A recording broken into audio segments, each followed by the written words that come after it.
Hello. So today we're going to continue our discussion about the Great Depression.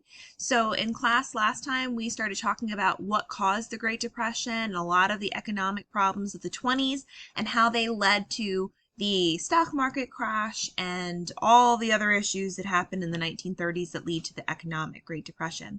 But today we're going to start talking about what it was like for Americans who lived during the Great Depression. So how did this impact them? So I wanted to start off by showing you this image, and it's a photograph actually. If you take it, first glance, it looks like it's like, an illustration, but if you look more closely, it's a photograph. And I want you to take a second and think about what you see in this photograph, and I want you to think about what's going on here. What's going on the billboard? What's going on with the people? Does it match up? What are your thoughts? So if you notice in the back, you have a billboard. So that's what this is. So this part is an illustration. It's a billboard. And it says the world's highest standard of living. There's no way like the American way. So they're talking about the America being the world's highest standard of living. The people who are the wealthiest in the world at this time. You see a nice happy family in a car. They even have a dog. Everything's hunky-dory. But in front of this, you see a line of people. Really long line of people. And you see they have baskets in their arms, bags, pails, and they don't look all too happy to be standing in this line. And what you're going to find out as you look a little bit deeper into the Great Depression is that these people are standing in a bread line, or a line for them to be able to get a loaf of bread to eat, because these people are not able to eat. So this image is a really popular image that kind of shows the Great Depression of how the United States went from being this booming nation where there, a lot of people had a lot of money, or, fake money with credit. And then all of a sudden with the Great Depression, all that's gone in a blink of an eye.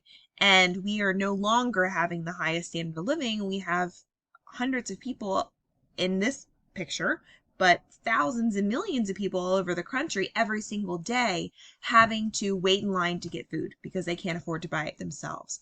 So this really shows how America changes between the 20s and the 30s. I also wanted us to look at some charts and some graphs, and I wanted us to think about what we can learn about the Great Depression just from these charts and graphs. So let's start out here with the unemployment rate. So unemployment is when people are looking for work, but they can't find it. So a country wants to have a very low unemployment rate because that means that everybody who wants work can find it. That means the economy is doing well. But you can see that the United States between 1930 and this one ends in 1945, there is a dramatic difference in the employment. In 1930, we had about a 9% unemployment rate, which isn't great, but it's not terrible either. But you can see by 1933, really the height of the Depression, we had 25% of Americans that were unemployed. A quarter. So every one out of every four people who is looking for work cannot find it. And that is a very scary number. Like, that is not good for the economy at all. And you can see eventually that drops to extremely low numbers. This is when we are in World War II, but we'll talk about that later. But right now we're focused in the 1930s, and we can see that there's a lot of Americans that are out of work. Okay. Over here, this is the number of bank failures. So this is what I talked about in our last class, where banks were literally running out of money and then they were closing. And when the bank closed, anybody who had money inside that bank lost their money. And I don't just mean like for a day. No, it is gone. So every single bank failure that you see, that's a big deal because that is hundreds of people who have lost all the money that they have in the bank. Even if they did everything right, they could still lose their money. And you can see that in 1933, there it is, 4,000 banks failed across the United States. And that's on top of, thousands of banks failing the years before.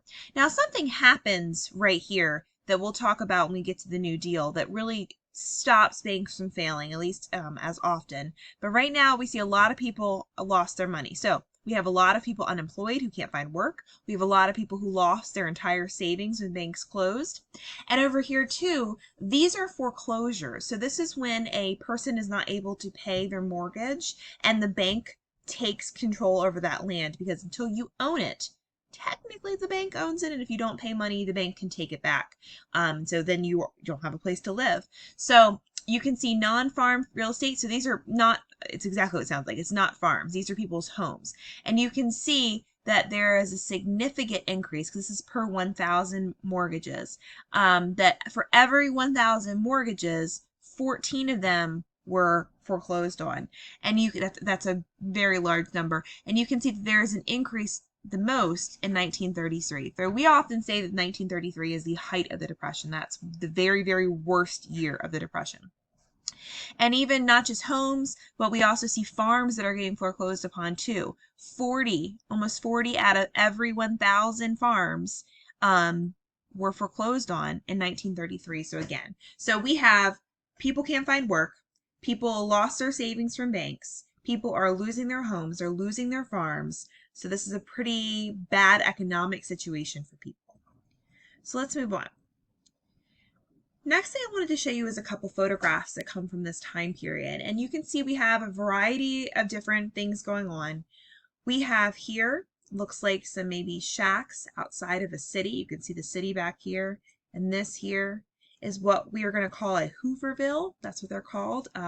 It's kind of to, I wouldn't say poke fun, but it's supposed to be ironic, because the President Hoover at the time didn't really do anything to help the Depression. He literally thought that if you thought positive thoughts, the Depression would go away. That's not how it went away. And so people hated him so much that they called these like shack towns that were made of leftover wood and cardboard Hoovervilles. So these were places where people who had lost their homes and farms would go, especially when people start moving to the cities and hope for work. And then they get there and there's no work and there's nowhere for them to live. They live in these Hoovervilles. You can see here that people have driven to in front of, looks like the Capitol building in Washington, D.C. to kind of protest and say, hey, we want work, give us work. You can see here children that look like they're in the back of a truck.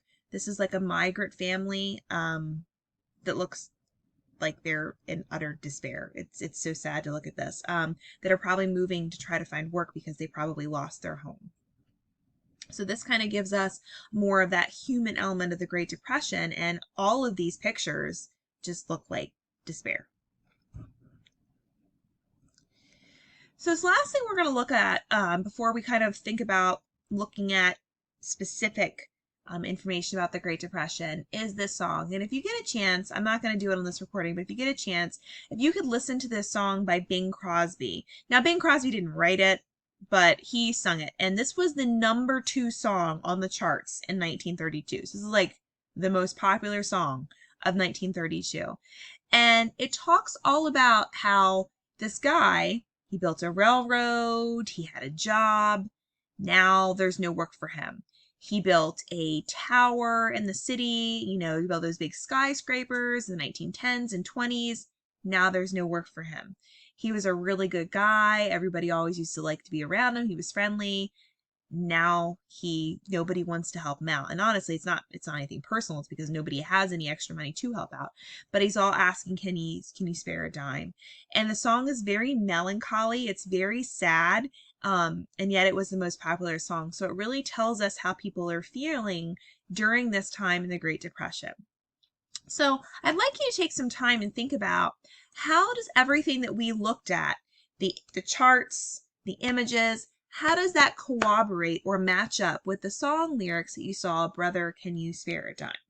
So you can think about that. So what you're going to do now is start working on, that's not what I wanted. Okay, well, we'll just move on. Now I have subtitles. Isn't that cool? That's a new thing. Anyway, so what we're going to start working on is the impacts of the Great Depression. So this assignment is longer. I'm not going to lie. It's a little bit longer than normal one, but that's exactly why I'm giving you a week to complete it. So this is not something that is due on class Monday or Tuesday. This is due in class on Wednesday or Thursday. So you have a week from today.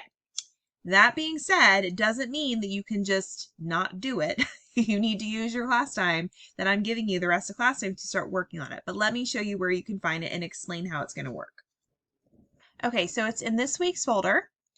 And it is down here, the impacts of the Great Depression and the Great Depression reading. Please, once again, I am providing you with everything that you need. Do not go out into the internet and find random bits of information and copy and paste it into your work. I am no longer accepting anything that isn't copied and pasted. I will just simply give you a 0 and send you a message and unsubmit it saying you need to redo this in your own words. So don't even try to copy and paste because I'm not going to accept it. But anyway, this is the reading, and this is copied out of what would have been our textbook if we were in the school. And I realize that it's 7 pages long. But really what I like for you to do is to kind of skim through it and to find out some information about the Great Depression. And you're going to be looking for how information from this text matches up with the information and photographs that I'm going to be that you're going to be analyzing in your assignment. So this is your assignment. And I have another link to the reading right here, but it's the same exact reading.